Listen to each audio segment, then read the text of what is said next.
here we go. Now, this year on Focal Points, which is every other month, so the next one will be in August, we've been going through the 1965 North American tour. We took you to Hollywood, to the Hollywood Bowl. We went to San Diego with Ivor Davis. Ivor was at both the Hollywood Bowl in 65. He toured with the Beatles in 64, and they brought him back in 1965. He couldn't go to the first part of their tour because he was busy covering the Watts riots in Los Angeles, but he joined them for the Hollywood Bowl and for San Diego, and he really gave us a great tour along with Kathleen Kaiser, who was the Beatles fan club president in San Diego.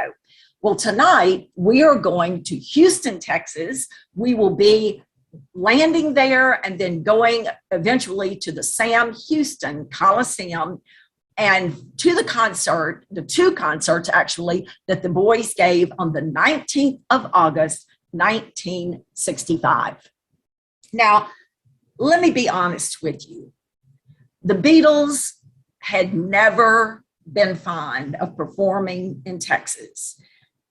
To them, because, you know, you've got to understand that they are young and they are important and they are in the limelight. And when they thought about Texas, they thought about the assassination of President John F. Kennedy in Dallas on the 22nd of November, 1963. And John especially was obsessed with this topic. He just could not get over the loss of this bright young leader at the hands of what seemed to him to be a deranged gunman. It was so tragic to him and so upsetting that he spent really the next few years trying to make some sense of it and find the motivation for it. In 1964, another journalist besides Ivor, in fact, a very dear friend of Ivor's, joined the Beatles on their 1964 North American tour. And his name is Art Schreiber. Now, Art worked for the Westinghouse Network, so he wasn't with the Beatles from day one the way that Ivor was. He was covering the Democratic National Convention the first week or so of the 1964 tour. But when he did join up with the boys in Atlantic City, he would get a phone call in the middle of the night, and it was John. Get over here, Art. I want you to play Monopoly with me. And Art would say, no, John, I got to file a news report by 8 a.m. He had 5 reports that he had to get in each day. So he'd have to get up, get the story written, get it edited, and get it sent off. No way he should be up at 2 a.m. playing Monopoly. But John would say, no, come on, you've got to come over. You got to come play Monopoly. So reluctantly, Art would traipse over to John's room. Well, John wanted to play Monopoly. He loved it. But what he really wanted to do was to ask Art again and again and again about what's up with this Kennedy thing? Why did it happen? What's the motivation behind it? And Art would tell him everything that he knew. But of course, we still don't know everything. Art told me once, he said he called me in the middle of the night. He wanted me to come to his room. But while we played, all he wanted to talk about was Kennedy. And in 1964, when the Beatles found out that they were going to Dallas, all of them were terrified. Well, in almost a self-fulfilling prophecy, the Beatles' visit to Dallas in 1964 on 18 September really did almost end in tragedy. They landed successfully. They drove through Dealey Plaza. They were scared to death to drive through Dealey Plaza en route to their hotel, but they made it just fine. And then they performed at Dallas Memorial Coliseum. And there you're looking at the auditorium right now. They did, when they finished their evening show, they got back into the limo and they headed for the motor hotel that they were staying in, the Cabana Motor Hotel. When they got there, there were girls all in the front of the hotel and the police were everywhere. So their driver decided to take them around to the back. And I don't know why there wasn't a police presence on the back of the hotel, but there were plenty of girls back there. And when the limo paused, it was very clear that they were going to have to run a gauntlet of fans to get into the hotel. Now, Art Schreiber, who was also there, and so was Ivor, said that the crazed fans broke through the police line there in Dallas, and they surrounded the Beatles. They were grabbing them. They were clutching them. George Harrison went to his knees. Ringo, who by far was the most popular Beatle in America, in fact, Statistics show that if you take all of the buttons sold for John, Paul, and George and add that number up, Ringo outsold them combined 4-1. So the girls were really after him. They grabbed him around the neck, a bunch of them. And Art Schreiber watched as Ringo went down on the pavement. Now, Art did the best that he could. From what Art's told me, and Ivor, you'll have to confirm this with us, but he said that Ivor was going for help because, I mean, this was trouble. And Art said he dove into the fray and that they ripped his coat, tore his coat, they tore his shirt, they were tearing at Art's face. And he said the glimpse that he got of Ringo was purple in the face. Well, Ivor must have done his job because right about that time, the police showed up. They were able to get in there and pull the girls off the Beatles, and they were able to get into the hotel, and Ringo recovered. But returning to Texas in 1965, the following year, was not something that the group really relished. And as the four of them left Atlanta and they were winging their way to Houston, they were, to be honest, just extremely frightened. Well, almost from the second that the boys landed, their fears seemed justified. They were getting ready, they were touching down their American Flyers Lockheed Electra that they had traveled in an Electra II the year before. It had worked out so well that they were doing it again this year in 1965. They were touching down at William Hobby Airport, which was named in honor of the Texas governor who hailed from Houston, grew up in Houston, and became the Texas governor, when they saw a huge contingent of fans waiting. Let's watch. Now, what you're getting ready to see is a video of the Beatles' Electra II landing in 1964. This is not 1965, but what I want you to see is what the plane looks like up close, because something important, I want to point out something important to you. So this is the same plane, but it's the year before. Here we go.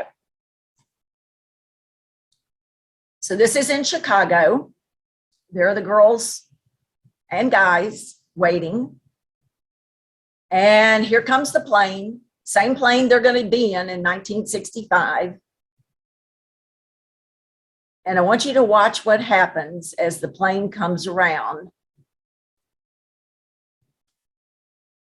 Can they hear? Okay, good. I mean, just I don't know if I were. Okay. Watch, do you see the rotors turning? Everybody see those rotors turning as they're coming in? Well, in 1965 in Houston, John Harrington, who was the American Flyers pilot, who was waiting to take over as chief pilot in Houston, watched as the plane rolled in.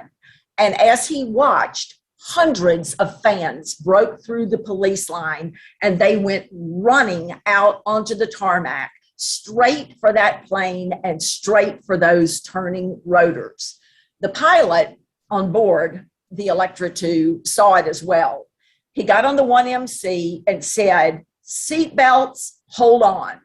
And he braked as hard as he possibly could. And in 1964, they weren't as strict about you had to be sitting in your seat, you had to be buckled in, upright, blah, blah, blah, blah, blah. So some people fell. The stewardess said they were scared to death. I talked to both of the stewardesses, and they said when that happened, they were absolutely terrified. People were jarred and rattled. He switched the engines off, and thank goodness he did, because only his quick thinking saved those fans who were running straight for those turning propellers. But that didn't slow them down. The fans never slowed an inch. In fact, they surrounded the aircraft. They started banging on the fuselage. Some of them climbed up on the tires, and some of them managed to even get up, with a little help from their friends, on the wings of the plane. Now, the Beatles at this point are terrified, and they're looking out of those tiny porthole windows at the fans all over the plane and banging on it. And Tony Barrow, who was the head of publicity for NIMS, he did not get to travel with them in 64. He stayed behind to take care of the other acts like Cilla Black and Billy J. Kramer and so forth. This year, he's been allowed to come on the trip. And what does he see? He looks out the window and sees the fans smoking cigarettes on the wings of this plane with the hot gasoline right there next to them. They're scared to death. Well, for 40 terror-filled minutes, the Beatles were held hostage on that plane. And of course, Tony Barrow and Neil Aspinall and Brian have their heads together on what they're going to do. They're talking to the tower on the radio. The police are trying to come up with a plan, and they absolutely don't know how they're going to get the Beatles off the plane. Now, Rand and I have had a laugh about this all week as we prepared for this, but one of the plans was for the plane to take off again and go to Galveston, where they'd land in Galveston and then take a car back. But I don't think that was going to work, because I don't think those girls were about to get off that plane, even if what are they going to do about starting the engines up? So I don't think that plan was too good. So they came up with another plan. They were going to use a high lift catering cart, and that's what you're looking at right here. They were going to roll it up to the cargo hold, open the cargo door, and the Beatles were going to get out. They would be surrounded by people like Mal and Neil and Brian and the American tour manager from General Artists Corporation, Ira Seidel. They would protect them, and they would roll this high cart up to the terminal. So that was the plan. Well, the Beatles' friend and chauffeur, Alf Bicknell, who was primarily in 64 and 65, John's chauffeur, but he did on many occasions chauffeur all of them. For example, he drove them up to Salisbury Plain when they were making those scenes for Help.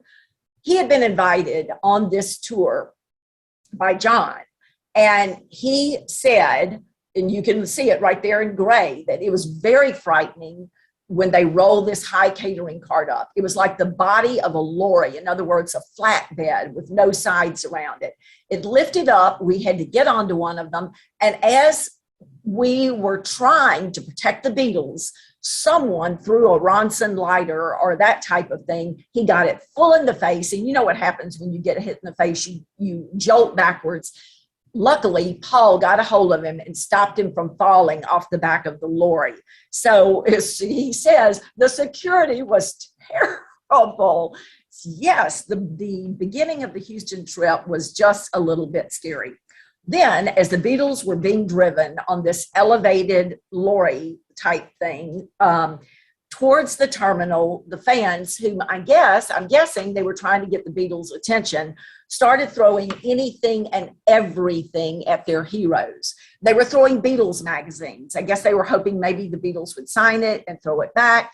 They were throwing lighters, lipstick cases. Mal and Neil covered the boys and shielded their heads, but they were just absolutely frightened out of their wits. And Ira Seidel, that tour manager from GAC, told the press later that night that the boys had almost refused to get off the plane. They only did so with the promise that they'd be protected. And of course, when all was said and done, they were protected and they got into the terminal safely. But Ira says even he was worried that things weren't going to go well. Well, the next afternoon during the press conference, and we get our special guest here tonight, she was at that press conference at the Sheraton Lincoln Hotel. John was asked what he thought about Texas. And he replied, well, we haven't seen much of Texas. We've only seen Dallas in here, and we nearly got killed both times. And then Ringo added, we're scared to death. But being the professionals that the Beatles always were, they kept their word to perform two shows, one at 3:30 p.m. and then one at 8 p.m. at Sam Houston Coliseum. And true to their professional nature, they did an excellent job. Let's take a look. Thousands of fans that lined the streets to the Sam Houston Coliseum that summer day to see the group which took the world by storm. Tickets were only $5 apiece. In 1965, that was a good sum. Nevertheless, the concert was sold out. Ladies and gentlemen, I bring to you through KILT, the Beatles! The Beatles! The crowd was as much a part of the Beatles phenomena as the group itself. Fans went to any extreme to see John, Paul, George. Come buy me love. Can't buy me love. Can't buy me love. I'll buy you a diamond ring out there if it makes you feel alright. I'll get you anything, my friend, if it makes you feel alright. 'Cause I don't care too much for money. Money can't buy me love. I'll give you all I've got to give. If you say you love me too, I may not have a lot to give, but I got I'll give to you. 'Cause I don't care too much for money. Money can't buy me love. Can't buy me love. Everybody tell me so. Can't buy me love. No, no, no, no. Say you don't need a diamond ring, and I'll be satisfied. Tell me that you want the kind of thing that money just can't buy. 'Cause I don't care too much for money. Money can't buy me love. Whoa!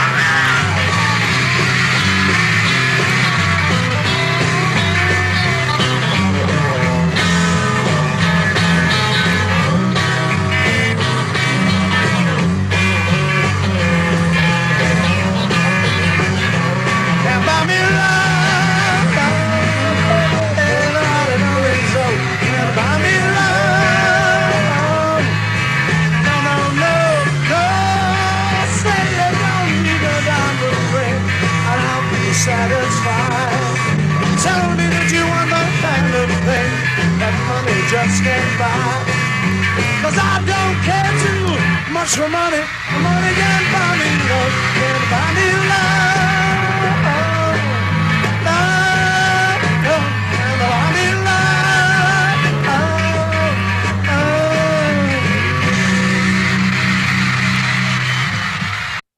Well, they looked like they were having a good time, and I think it was all forgotten. You know, let me be clear, Houston isn't the only place that the Beatles had gone through that sort of thing. In fact, the year before in Chicago, someone threw a Chicago steak at them. And also on the 1964 tour, they had a can of fruit cocktail thrown at them. You can imagine what that would do to you if you got hit with a can of fruit cocktail. Well, I'd like to say that everything was smooth sailing once they got the show on the road, but that's not the case. In fact, during the afternoon show, and the afternoon show was much more raucous than the evening show. We've talked about this, and I'm guessing that during the afternoon, parents probably dropped their kids off at the show. And at night, a lot of the parents probably went along. But the afternoon show was pretty raucous. And during the show, the fans broke through the police line once again. And Chuck Gunderson, in his amazing book, Some Fun Tonight, says that hundreds of them ran up and swarmed the stage, and they were crushing the people in the front two rows. Well, they called upon the DJ for KILT. I'm sure from that video you were aware of the fact that that's the sponsoring station. His name was Russ the Weird Beard Knight, and there he is. And he is going to try to calm the kids down and get them back in their seats. I couldn't get an audio clip of him trying to calm them down and get them back in their seats. But this is Russ, the Weird Beard, telling the girls and guys to be quiet before the show starts. So imagine if he is this vociferous before the show starts. Imagine what he was like when he was trying to calm them down and get back in their seats. Here he is trying to get them to calm down before the Beatles come on stage at Houston. If you'll kind of take a deep breath, kind of relax. Everybody do exercises, okay? Don't forget, we're bringing help to Houston on August the 28th at Lowe's Theater, and you can buy your tickets in the morning at KILT Studios and also at Lowe's Theater itself. You'll just sit down for just a second.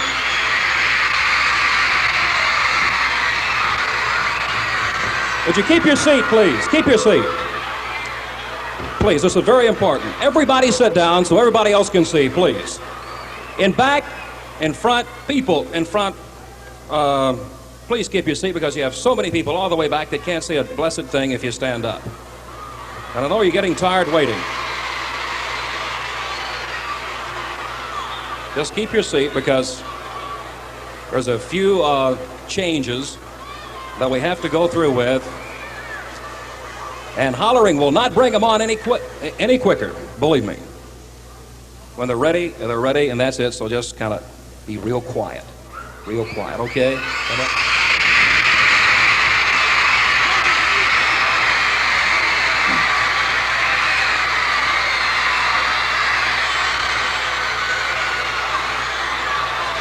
We're just getting the drum. Be still a minute. We're just putting the drum up here.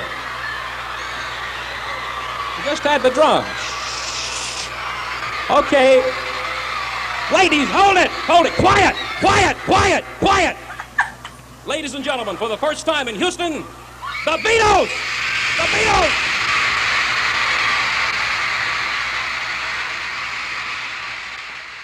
Oh, that totally makes me laugh. I mean, you can have a cool beard and have a name like Russ the Weird Beard, but if you're screaming, quiet,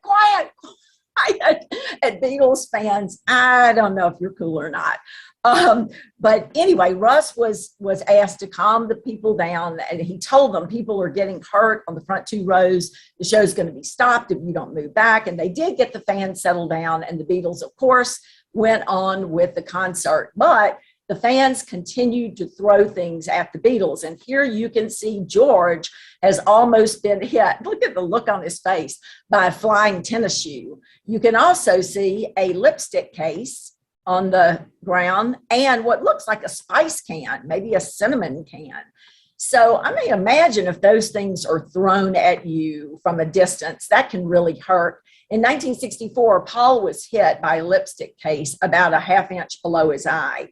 And in several of the shots in 1964, you can see the cut that's there below his eye. So, I mean, it was quite an eventful concert, I will say that. Fortunately, the evening show was calmer, but to call Houston a lively experience is a little bit of an understatement. And to the Beatles' credit, in all of the photos that we have, they're not only performing their hearts out, but in most cases, they're smiling. And they gave the crowd a show to be remembered. Now, we just talked with our special guest. She texted us and said that they're having power surges tonight where she is, and she keeps trying to get on. And so far, she's been unable to get on because of the power surges. So I'm saying a little prayer that she'll be able to join us. I know she would love to join and tell you her story about being chosen to be a student reporter for the Houston press conference and for the concert. She and I both are North Louisiana girls. I was born in Alexandria in the middle of the state, but I grew up most of my teenage years in Natchitoches. And yes, that's how you say it. I know it looks like Natchitoches. Natchitoches, Louisiana. She grew up in the suburbs of Spring Hill, Louisiana. Now, if you're from Louisiana, you don't say Spring Hill, you say Spring Hill. She grew up in the suburbs of Spring Hill in a little town called Shongaloo. And she and I both were at a young age were student reporters. I was a John fan, she was a George fan, and I was a student reporter for that wonderful publication I'm sure you heard of, the Natchitoches Times. But the biggest gig that I ever got was I got to interview the candidates who were running for school board. Oh, wow. She was smarter and she was more courageous. And she applied to be accepted as a student reporter for the Beatles concert at Sam Houston Coliseum. And hopefully she'll be here to tell us about what happened. She is smart. She is funny. Her memories are just fantastic. Her name is Catherine DeMoss, and you can follow her on Facebook. She's still a devoted Beatles fan, and hopefully she'll be with us. But first, before we keep our fingers crossed and hope she joins us, sit back for just a minute and enjoy this wonderful collage that Rand created of photos, and this is live music from the evening concert. This is the Beatles in Houston, 1965, doing Twist and Shout.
They were professionals no matter what. And what a wonderful, wonderful time doing 2 concerts in Houston. I can't see, well, yes, we'll see in just a minute if Catherine's been able to join us. But I do want to remind you that our next Focal Points webinar will be on Tuesday, the 23rd of August. Now you say, wait a minute. I thought we always did the 3rd Tuesday. Well, the reason that we're pushing it back to the last Tuesday is super duper important, because in August, I hope to see you all in person at the Fest for Beatles Fans at the Hyatt Regency O'Hare in Chicago. I just can't wait to meet you all, the ones I haven't met before, and to talk with you. This will be my first time at a large gathering in 2.5 years. But we will see you on Tuesday, August 23rd, right here at 7:30 p.m., where our topic will be Rubber Soul. We will probably on that night cover side 1 of Rubber Soul. And then at the next one, which will be September, October, around John's birthday, we will cover side 2 of Rubber Soul. So mark that down, Tuesday, August 23rd. And until then, for those of you, especially who are new tonight, I hope that you will look at johnlennonseries.com and check out the John Lennon series. It's a series which will be eventually probably 10 books. I've always said 9, but the current book, Shades of Life, I had to break into 2 parts. This is, if you're looking, this is just the first 8 months of 1965. So we had to break that book into 2 parts. It was getting too heavy to even hold. 1965 is an eventful year. You read it like it's a narrative, like you're reading a story, but everything is highly researched, documented, and footnoted. So you're getting what the Beatles said, what they wore, what they ate, what they did, what they sang. You just feel as if you're actually there in almost a day-by-day journey with John and the lads. So check it out. Now, can we tell if she's been able to join us yet? Not yet. Okay, well, we'll just keep hoping. To stall for time, we're going to go ahead and do our trivia. Oh, thank you, Tom. Thank you so much. We're going to do our trivia game, and all of the questions come from the PowerPoint that you just saw and from the information, so it'll be fresh on your mind. And for the first prize, we're going to be giving away this beautiful shine-on t-shirt of the Beatles that Rand did. And he will sign it for you. You can get in touch with me either on Messenger on Facebook, or you can get in touch with me, and I got to see the question too. Or you can get in touch with me at rjkess at comcast.net, or just write to me on Messenger, because I'll need your snail mail address to mail your prize to you. So get ready. Get poised for a signed shirt in your size. What city did student reporter Catherine DeMoss hail from? You can give me either one of the cities that she was in. Spring Hill. Yes, Jennifer Sandy, right on. Spring Hill. Jennifer was our first answer. So I see Andrea and Dwayne are here.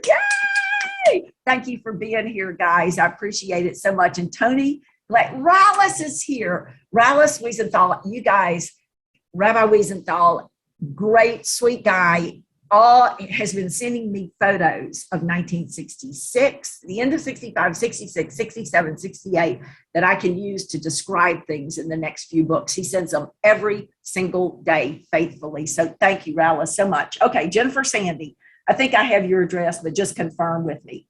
Number 2, get ready to type. What door of the Electra II did the besieged Beatles exit from? We're looking. Loading, yeah, cargo, that's it. Yeah, it's Patricia, is it Patricia Bender? I can't see the end of your name, Patricia. I think that's who it is, but just type it out. I think that's who it was. Yay, that is great. You guys are good. Okay, number 3. Who was the Beatles? This is hard. And Patricia, you won. I didn't tell you what you won, but you won these 2 All You Need Is Love. Love is All You Need coasters. Aren't those so cool? And I'll get those sent to you. This one is for a 1-year subscription to Octopus's Garden. So, Patricia Casey. Okay, it's Patricia Casey. All right, she got it. All right. So this is hard, but it's for a 1-year subscription to Octopus's Garden. Woo! Who was the Beatles' American tour manager from General Artists Corporation? Let's see. We're looking. It's hard. I mentioned his name only a couple of times. The guy whose name I can't remember. Tony Barrow. No, Tony is their publicity manager for NIMS. This guy, I know y'all are looking it up on your phone. Ira Vito, yes. Ira Seidel, Vito Trabuco, yes. That's who it is. We will send you I will definitely need your snail mail address, Vito, so that Tom and Robin can send you a year subscription. You're gonna love, love, love it. It is an amazing fanzine. So congratulations to you. Okay, this is for a copy of volume 4 in the John Lennon series, Should Have Known Better. And you can see it's all still sealed up. I'll open it and sign it. And this is the book that has the gorgeous artwork in it by Susan Durbacher. This is 1964, all of the great things that happened in 1964. So, and if you already have it, just, unless you want to give it for a gift, just let someone try that doesn't have it. So here we go. What was thrown in George Harrison's direction during the afternoon concert in Houston? Yes, Carol Gasquire, right on top of it. A shoe. Yes, a shoe. And Carol, you probably already have this book, but you may want to give it as a gift or give it to your local library. You can just let me know. And I have your address, Carol. No problem. All right. This next one, Rand said, was really too hard. You got a reference. Yeah, I'm going to use that one right there. And it is for a signed and dated copy of the new book, Shades of Life, Part 1, which is the first 8 months of 1965. So the Beatles making Help, going all over the world to make Help, making the soundtrack of Help. Paul, of course, writing Yesterday, the first solo song of them being nominated for the MBE and the ruckus that followed that, the premiere of Help in London, John publishing his second book of poetry, A Spaniard in the Works, a lot happening in this book. And here is the very difficult question. What was the name of the Houston airport in which the Beatles landed and then got pretty much surrounded in 1965? And it's not Houston International. William. Yeah, William Hobby. Howard got it. William Hobby Airport. Howard Cohen. Howard, I know you already have the book. If you want one to give to a friend, great. I think you may have a t-shirt as well. I'm not positive. Just let us know what you want. If you want those coasters, I can go back to the store and get those for you as well. Well, it looks like Catherine is not here. I will very briefly tell you what she did. And then as a special treat for all of you, we will try to get her on in July. We don't usually we do them back to back because it takes Rand, lean in here one more time, weeks and weeks and weeks to do the PowerPoints.